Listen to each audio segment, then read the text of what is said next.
What if the peace everyone fought for was never meant to last? What if the era of calm skies and smiling children in the hidden leaf was only the silence before a greater storm?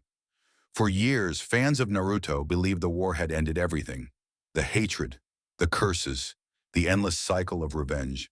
And when Naruto Next Generations began, it felt like a reward. A new generation, a safer world, a future built on sacrifice. But something feels wrong. The peace is fragile. The threats are alien. The power scaling is broken. And the old heroes seem smaller. So today we explore the fan theories that try to explain the Boruto timeline. The hidden truths, the darker possibilities, the ideas that change everything. Because maybe this isn't just a sequel, maybe it's a correction. Let's begin. After the Fourth Great Ninja War, the world changed completely. The five nations united. Technology advanced. Scientific ninja tools replaced traditional training. Children grew up without fear. But one theory suggests this peace is unnatural. In the original series, chakra was a spiritual force. It was life energy, emotion, willpower. But in Boruto, chakra feels commercialized, weaponized, manufactured.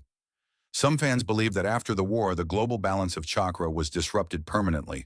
When Kaguya was sealed, when the Ten Tails was divided, when the God Tree's influence ended, something fundamental broke. Chakra was never meant to be shared equally. It was stolen from the earth by an alien clan. And now that imbalance is catching up. This theory suggests that the world of Boruto is not progressing, it is destabilizing. Which brings us to the Otsutsuki. In Naruto, the reveal of Kaguya Otsutsuki was shocking. A celestial being, a chakra devourer, a goddess who saw humans as crops. In Boruto, the Otsutsuki are no longer legends. They are recurring villains, invaders, parasites moving from planet to planet. Why? One theory says Boruto is not just a continuation of Naruto's story, it is the real beginning of the Otsutsuki arc. Kaguya was only a scout, a rogue, someone who betrayed her clan. The true hierarchy was never explored. What if the Fourth Great Ninja War was just a small event in a cosmic cycle of harvesting worlds? Fans believe that Naruto and Sasuke were never meant to defeat that system. They only delayed it. And now the Boruto generation is paying the price. Another theory focuses on Naruto himself. Why does Naruto feel weaker in Boruto? Yes, he loses Kurama. Yes, the battles are different. But many fans believe this decline was intentional. Naruto's strength was always fueled by struggle, loneliness, rejection, the desire to be acknowledged. Once he achieved his dream of becoming Hokage, once he had a family, that burning drive faded. He became human. Some fans argue that peace weakened him more than any enemy ever could, because Naruto's true power was not just chakra, it was pain. And in Boruto, he no longer carries that same pain. But there is a darker version of this theory. Some believe Naruto subconsciously limits himself. As Hokage, he cannot risk destroying the village. He cannot unleash catastrophic power. He fights carefully, strategically, almost restrained. What if Naruto is not weaker? What if he is holding back to protect the fragile world he built? Then comes Sasuke, the shadow Hokage, the man who walks in darkness so others can stand in light. In Boruto, Sasuke loses his Rinnegan, a devastating blow, a symbol of his divine power. But fans question how easily it happened. Some believe Sasuke allowed it, not consciously, but as atonement. Sasuke has always believed in sacrifice, in bearing burdens alone. Perhaps losing his Rinnegan was, in his mind, a form of payment for the crimes of his past, for the blood on his hands, atonement through weakness. Yet there is another angle. What if the old generation had to be nerfed? Because the story demands a new crisis. Boruto's world introduces enemies that dwarf even Madara and Kaguya. Beings who manipulate karma marks, who resurrect through vessels, who rewrite biology. The scale is different. The karma theory. Karma is more than a resurrection tool. It is data, a compressed backup of a being's entire existence. When Momoshiki places karma on Boruto, he is not just marking him, he is rewriting him. Some fans believe Boruto's timeline is already altered. Every time Momoshiki takes control, even briefly, subtle changes occur. Choices shift, events move differently. What if Boruto's future is not linear? What if the presence of karma creates branching realities? This connects to the mysterious flash-forward scene at the beginning of Boruto, a destroyed village, a scarred Boruto, Kawaki standing as an enemy. Fans have dissected every frame. Some believe that scene is not the future, it is one possible future, a timeline shaped by choices that have not yet solidified. In Naruto, destiny was a central theme, the child of prophecy, the reincarnation of Indra and Asura. Fate seemed unavoidable, but Naruto broke that cycle. Or did he? One theory suggests that Boruto represents a new cycle, not of reincarnated brothers, but of technological dependency versus natural chakra. Boruto's generation relies on tools, gadgets, artificial enhancements. Kawaki, on the other hand, is pure modification, a child reshaped by experiments, a living weapon. The clash between them may symbolize the final evolution of the shinobi world. Not ninja versus ninja, but humanity versus post-humanity. There is also the time travel theory. In one arc, Boruto travels to the past and meets young Naruto. Many see this as a lighthearted side story, but some fans believe it hints at something deeper. What if time itself is unstable in this universe? The Otsutsuki are dimension travelers, reality jumpers, planet harvesters, the war, the hatred, the concentration of chakra, all necessary conditions. And Naruto, unknowingly, was both the savior and the bait. Then there is Kawaki, perhaps the most tragic character in Boruto, a child abused, experimented on, treated as a tool. He finds warmth in Naruto's home, a father figure he never had.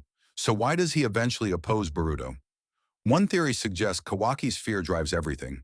If Boruto becomes a vessel for Momoshiki, then in Kawaki's eyes, Boruto is no longer a friend. He is a ticking bomb. Some fans believe Kawaki's destruction of the village in the flash-forward scene is not an act of hatred. It is an act of protection. Destroy the system, end the shinobi era, remove the battlefield entirely. In the opening scene, Kawaki says he will send Boruto to the same place he sent the 7th Hokage. Not kill, send.